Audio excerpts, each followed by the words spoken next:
I'm going to share with you my ideas on the future of AI in games and entertainment. How will artificial intelligence transform the gaming and entertainment industries?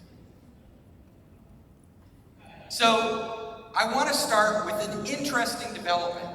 There is a startup in Silicon Valley that is developing an AI engineer. They call this Devin. So Devin is designed to replace humans, to actually be an AI that can code for you. Now this company is at the very early stage. They are just developing this, and their product hasn't been launched yet, but you will see it launch soon. My prediction is that this AI engineer will not replace humans. It is too early. What it will do is simple engineering tasks. Maybe build a landing page, write code, but it will not be able to replace humans yet. But the reason I'm showing you this is because it's the future.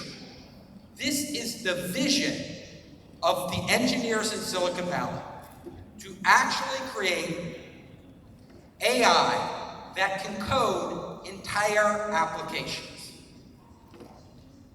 Now, have you heard of Jabali? Jabali is another startup in Silicon Valley, very early, a new startup, and they are building an entire game development platform that can be done with no code. AI will take care of everything. Again, this is in the early stages, but what we are seeing now in Silicon Valley is many companies trying to figure out how to use AI to create games and code applications on their own. Who plays Roblox? So, there's some Roblox players. So Roblox is an amazing company. They are a leader in these creative games where you build and construct. And Roblox has now used AI to allow their players to become creators. So their players, using AI, can create simple games. They can't create complex games. The games are very structured, but still, it is a big step forward. And we are going to see many more advancements in games where you create games. Literally game environments where the players are the creators. Have you heard of Google Genie? So Google Genie is a new product that they launched. And it is amazing. So Google Genie is an AI that was trained by watching videos of games. So Google watched 30,000 hours of videos of people playing games. And just from watching the videos, this AI, Genie, learned how to create games. It just by watching. Now this is a big step forward. So what Genie does is if you go to Genie and you enter text prompts, and create an image of a game, just an image, you upload the image to Genie, and Genie will create the entire game. Or you can draw a picture of the game you want, like this picture here of a soccer ball and a goal. Genie is smart enough to say, soccer ball, goal, I'm going to create a soccer game for you. Or you could take a picture of a soccer field with a goal with your camera, and it will interpret the picture and create a game out of it. Now these games are very simple, they're not complex, but what I am showing you is a huge step forward in how we think games will be created. Games created from simply drawing a single picture. Now, can you copyright AI-generated content? Because what we are seeing here is the images, videos, games are all being generated by AI. But as a business person, you will need to own the game in order to sell it and make money.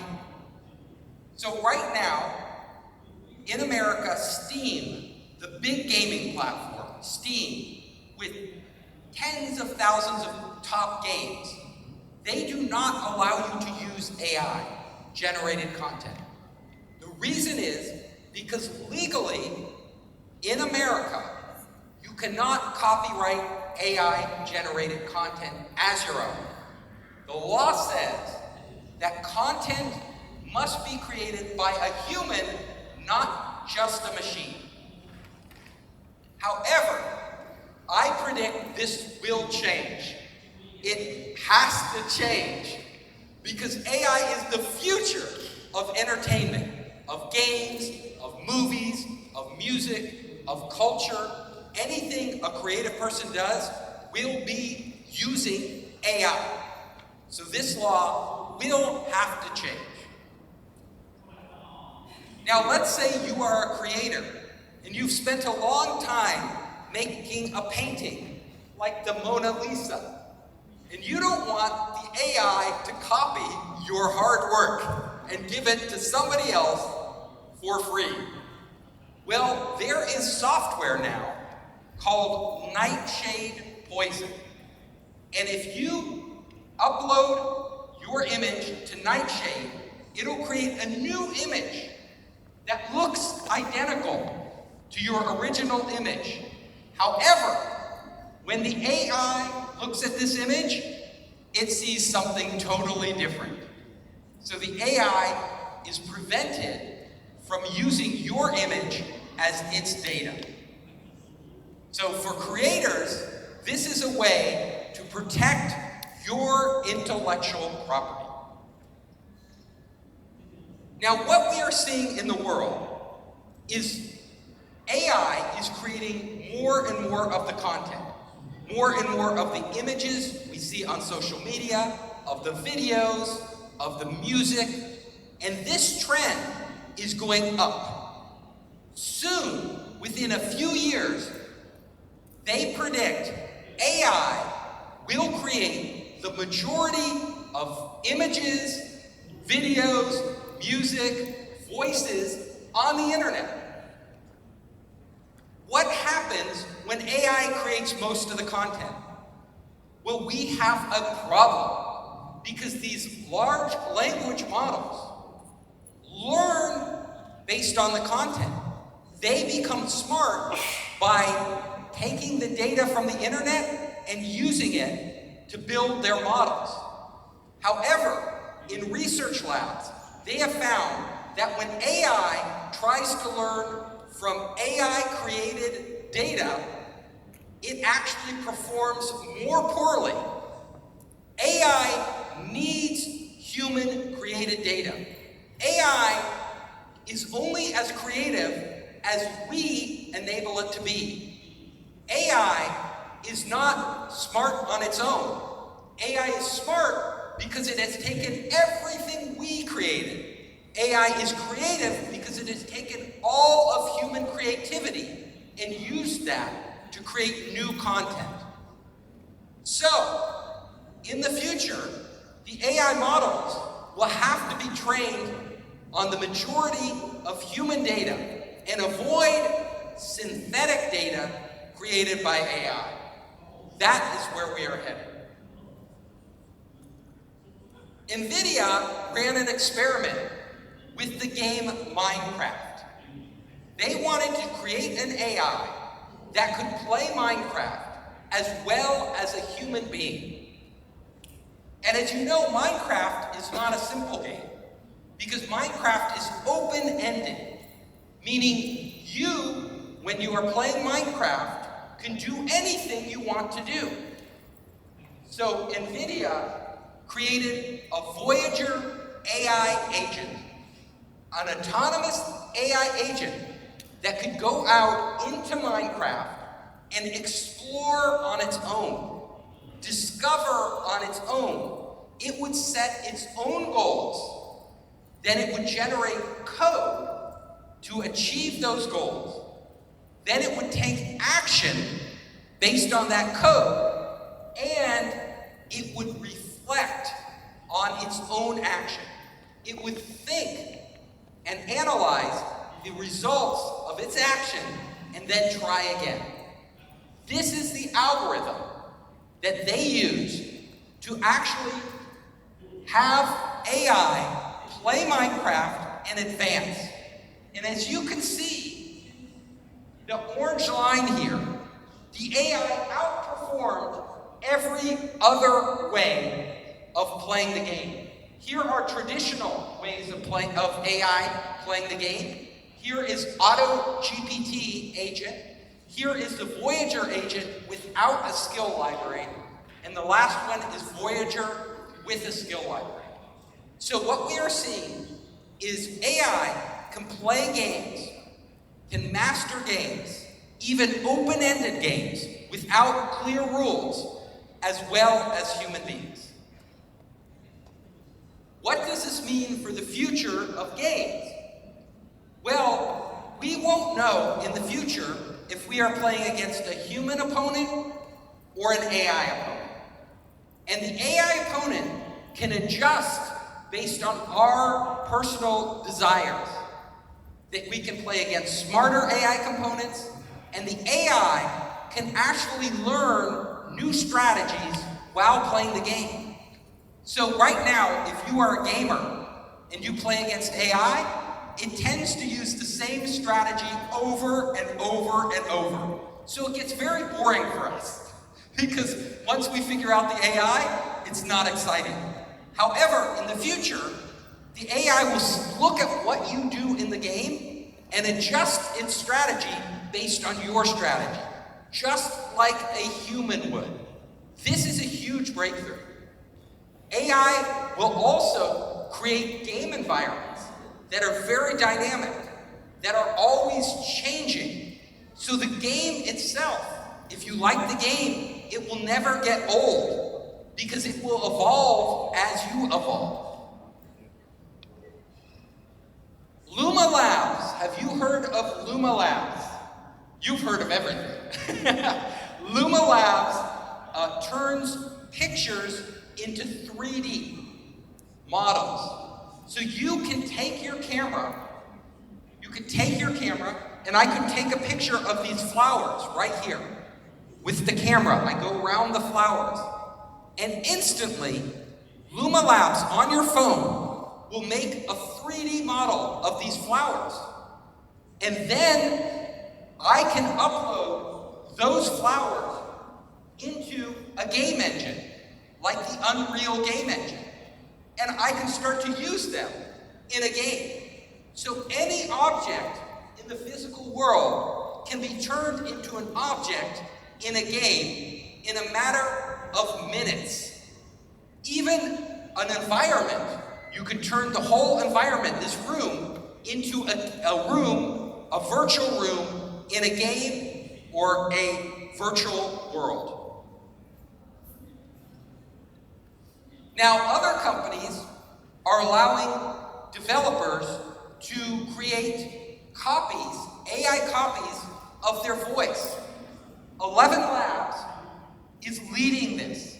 They are a startup, and if you upload a recording of your voice to 11 Labs, they can create an AI that talks just like you.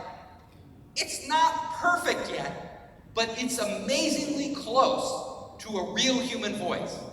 And in a short amount of time, we will not be able to tell if it's an AI voice or your voice. You really talking. Hachette, another startup, allows you to create a digital twin of yourself. And you can use that digital twin for sales presentations. You can use that digital twin to interact with customers and provide support. You can use it in many different ways. And this digital twin will not only talk in your voice and look just like you, but it can speak in other languages. This is the future. So developers and creators, we are going to be creating versions of ourselves and versions of real people with AI online to take care of tasks. What is the next frontier in games? So I predict the next frontier in games is AI and biofeedback. Biological feedback, feedback from our bodies, data from us. An early experimenter in this area is Red Meat Games. So they created a horror game, a zombie game. And what they did was they took data from your iWatch, from your smartwatch, and they measured your pulse. And if your pulse was low, if you were not excited, they would make the game scarier. More blood, more action. And if your pulse is very high, they would lower the amount of scariness. Very simple idea, but it points to the future. So we have AI now. Right now, there is AI that can look at your eye movements, how your eyes move. And this AI can tell your personality just from how your eyes move. Are you an anxious person? Are you a calm person? Are you a confident person? Just from how your eye moves. We also have AI now coming out of places like MIT that can look at your body and tell your emotions. The AI can tell with a high degree of accuracy whether you're happy, whether you're sad, whether you're upset and angry. Think about this. In games and movies, if the AI knows our personality and can tell our emotions, we can use that data to change the game, to change the movie. So dynamically, with AI, the movies and the games can adjust to our personality, they can adjust to our emotions, they will interact with us on an emotional level. Imagine you are watching a love scene in a movie, a romantic scene. Now, if you are excited by the romantic scene, the movie can extend the scene, make it longer and deeper. But if you are bored, if you are not reacting, the movie can make it shorter and move on to areas of the movie that you like more. We will be able to personalize games and movies to our individual selves in the future. AI can do mind reading. So I went to the University of Toronto. And at the University of Toronto, they are using EEG technology right now to read the brain waves of human beings. And from this technology, they can actually tell if you are looking at a certain image. They can extract that image from your brain. So if you are looking at a picture of someone, they can reproduce that picture just from your brainwaves. Think about this. In the future of games, we may have devices we wear on our head that can literally tell what we are thinking and adjust the game or the movie to what we care about and what we want to see more of.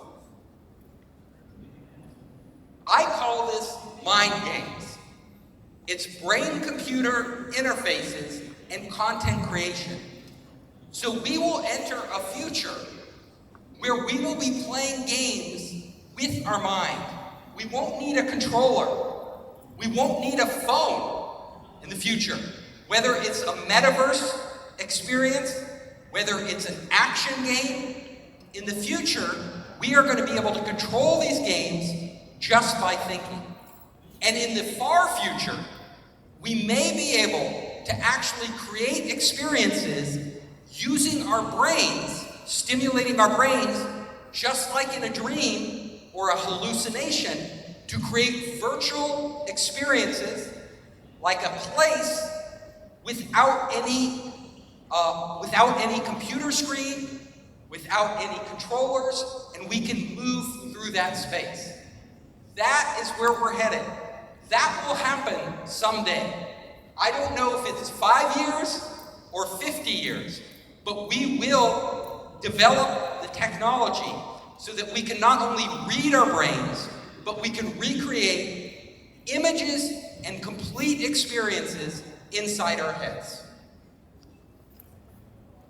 There is an artist and technologist called Neil Harbinson, and he is colorblind. Colorblind, meaning he cannot see the difference between red and yellow and green. Very hard for him. However, he created this funny device you see there, that device on his head, and it looks at the color, and when it sees green or red, it vibrates, makes a very specific vibration on his skull. Now, our brains, everything in our brain is a signal. Everything in our brain, every visual, every audio, every sound we hear, what we taste, they are just electrical signals. So over time, by these vibrations, he actually began to sense, just like we would, the difference between red, green, and yellow. He created this through technology. He was able to overcome his color blindness. What we are going to see in the future of the metaverse, in the future of games, and in the future of movies, we are going to be able to take biosensory data and actually create new experiences nobody has experienced before. Think about this. You know a dog, your dog, it can hear sounds you cannot hear. Your dog can smell things that you cannot smell. Well, in the future of the metaverse, in the future games, there are many things we cannot hear, we cannot smell, we cannot taste. But using technology, we can create those pathways into our brain. We will be able to have experiences that are impossible today through technology. New sensors sending signals directly into our brain so that we can see ultraviolet light. We can feel sensations that our body cannot sense. We can taste flavors that do not exist. All of this technology is being developed right now in laboratories. Right now. And it will be coming into products in the future. So, my final slide, and I'm going to ask you, when you go out and create content, how can you create new interactive experiences using artificial intelligence, using the latest technology? How can you open up your mind and start to create new products that never existed before? That is your challenge. I hope I inspired you today. And if you want to reach out to me for any reason, you can come contact me at Founderspace. I'm Captain Hoff, CEO of Founderspace, the leading global startup accelerator. I'm also author of the award-winning books, Make Elephants Fly, Surviving a Startup, and The 5 Forces.